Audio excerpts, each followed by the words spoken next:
Hi, this is our design. As you can see, the light is on right now, representing that the doors are open.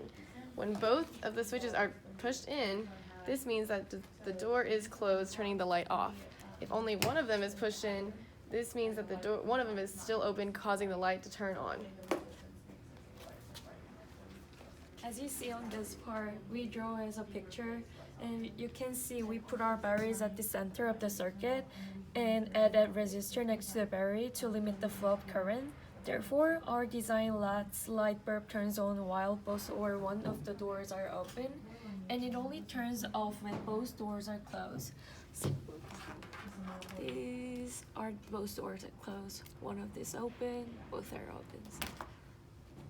Alright, and we'll take a peek at our electronic simulation. So it's the same thing, but we just added an extra resistor, which would limit the flow of electrons that are flowing through it, and we'll talk more about that in a minute. Okay, so the science behind our circuit is that it's a parallel circuit with 2 resistors, a battery, 2 switches, and a light bulb.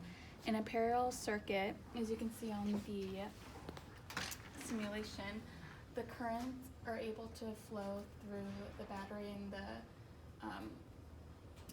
resistors when the switches are closed, and when you open it, the electrons are able to flow up to the light bulb. The 2 resistors reduce the amount of current there is, so that allows the light bulb to remain switched off when the switches are closed. Alright, so we wanted to make our design as cost efficient as we could. So there's a lot of base materials that you just need to buy once and then they'll last for a long time. So items like the switches, which are about $3 each, the battery being $4, the wires being super cheap at only $1, and other things like that you only have to buy once. The only cost we really had to worry about was the battery. So since this would be on all the time and the electrons are always flowing through it, the battery will die pretty quickly, even though it's still a 6-volt battery. So we found out that with the current, when it has 1 resistor in it, the battery would die about every 12 hours. So if we kept it on throughout all the day, we'd have to replace our battery twice a day, coming in at around $8 per day.